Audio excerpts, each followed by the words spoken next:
Welcome back in to another episode of the Court Sessions Film Room. In this episode, Mike and I are going to continue to illustrate and break down advantage basketball. So here we are in the college game, Villanova and Syracuse.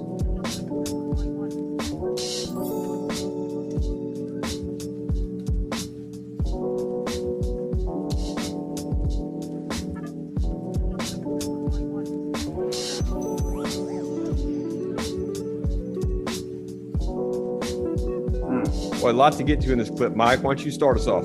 I mean, the thing I noticed more than anything is how quickly they move the ball out of a double team. They handle an advantage basketball so well. Right here is your first advantage basketball. All five guys in turn because the ball just got entered to the center of the zone. So that's a dangerous position. And I don't know who he is, but number 3 turns, sees the rim, and engages the whole defense. A side note for you, for the players and coaches listening, no matter what you run against the zone, this is Syracuse obviously playing their patent 2-3 zone. No matter what you run against the zone, you have to get an advantage ball. You have to occupy more than one defender at some point to get an advantage basketball to get the ball moving. So at some point against the zone, unless it's just a bad defense, once the zone is set, at some point you're going to have to get an advantage ball.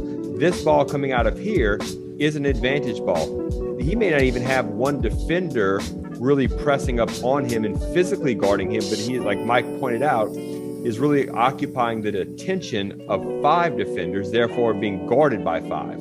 So when this ball comes out, that's an advantage ball. And look how quickly. Stop it here, Ed, just for another point. That's a really hard position to play in, coaches, because you have to learn and face the rim, and you don't know who's coming behind you or from all sides. So it's an extremely uncomfortable position.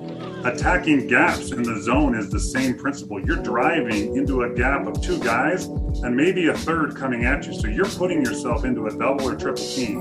So your players need to have the confidence to take that kind of pressure and be able to find the next play. But that is the key to beating the zone, is accepting that pressure, creating the double or triple team, and then finding the right pass. Now, we'll get to this in future episodes, but this line of attack is so good. He attacks inside the pressure point, which look what it does to the white jerseys again. It re-engages the defense. Here we come with another advantage ball. Look at the spacing. The spacing, though it really, makes it hard initially on the ball handler, once the ball comes out, makes it a lot easier on the offense and tougher on the defense. So right now, you would think defensive advantage. 3 people guarding the basketball, but because he plays off of 2 feet and under control, another advantage ball is created. Look at the space that has to get closed out, therefore making this shot fake that much more potent. There's the drive. Here's another advantage ball. Look at the push to the corner. Great pass, great spacing, and boom. It's really important how you practice. You have to practice at speed, because the guy that caught in the corner didn't blink. He caught it and fired it. That has to be repped out and practiced, because even if they did all the spacing right, all the timing right, all the identification of advantage ball right, and the guy in the corner is not prepared to catch and shoot at speed, it was all for nothing. So if 5 attacks this space in front of him with the back cut, right, Mike, that you're suggesting, we still wind up with the same shot, but cleaner. Just watch how they just consistently and intentionally really kind of punish the paint here against this zone. So that's one paint touch. Look at the contraction of the defense, okay? Move it on an advantage ball. This is 2, right? He basically got there. That's 3. That's a really good possession. Great possession. All right, so here we go. Notre Dame against UCONN, Mike.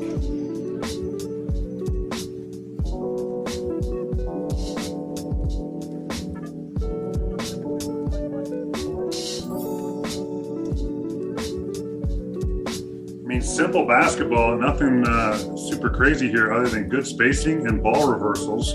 Ball gets to the second side of the floor, and now it's going to come back. And she sees a gap. She reaches shoulder and goes. like to point out a sneaky advantage here. So again, this is against the zone, but it can kind of be effective against anything zone. I think it just magnifies it more. So Mike, watch this kind of non-traditional advantage. So here it is. Look at this great cut. So you see the flash here. She's going to be open, but quickly. Watch this. See how it gets covered, right? The girl kind of comes. Look at the advantage that cut made.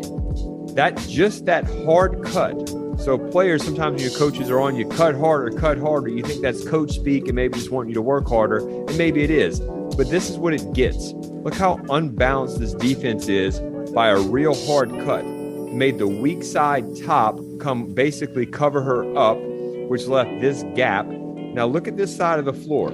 There's no way at any point they would be okay with their point guard being that wide open and Paige, the best women's player in the country, being this open. All that happened off a cut. Boom. There it is. Closeouts. So if you guys have watched, our viewers have watched some of our previous episodes, you're going to see some skills that start to kind of reoccur. And one of the reoccurring skills, there's actually two I want to point out. But the first one I want to point out is this very subtle shot fake. And it's more so a shot fake with your eyes and kind of just a little pause. That coming off of an advantage ball into a swing of an advantage ball makes the defensive closeout even more aggressive, which allows the advantage to continue. Here's the shoulder read. Downhill we go. We get deep. And you also see us playing off a two, which Mike has pointed out now several times in previous episodes. Playing off a two and under control allows you to dictate turns offensively and make a decision. Proper spacing. There's the best player in the country, wide open. And coaches, Mike and I and our CourtSessions team, we're huge believers in playing advantage basketball, and a lot of reasons, but one of the reasons is this. This is the best player in the country and arguably the best coaches her in the country, and Gino cannot scheme anything that gets Paige this wide open for a shot. There's no play, right? There's no screen or action or kind of system that can do that. But by attacking the paint, recognizing advantage ball, and playing with spacing, look what happens. And Mike, I know you want to go here, look at 33. This is what habits do. She knows Paige is shooting this. Look at her, down, all of her pairs, her eyes, her shoulders, her hands, her hips, her knees, everything's facing the ball. She's ready just in case it gets swung. Shot selection is such a huge part of this too, as far as maintaining advantage, knowing when to move it by a shot, when to move it by a drive, and when to move it by a pass. Like, of course, Paige is going to shoot it, but she could swing it. Like you said, that if the situation was reversed and it was kicked here to 33, well, she had a shot, but then she also has a swing to the best player on the floor. And it's, offense always has the advantage. It's our job as coaches to teach players on the court how to take advantage of that advantage and use it and play to it. If everything's got to be a play or scripted, then the kids don't learn anything, and it's not as fun to play and it's not as fun to watch.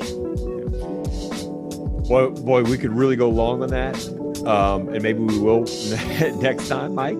But just when you said that, it made me think it's also so much easier to defend a scripted play because the defense knows it's coming. Oh, okay, you pass it, then you go set the screen, then she comes out, then she moves.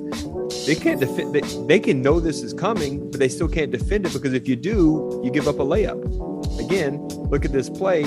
You can't draw a play that open for Paige, much less for another teammate here wide open as well.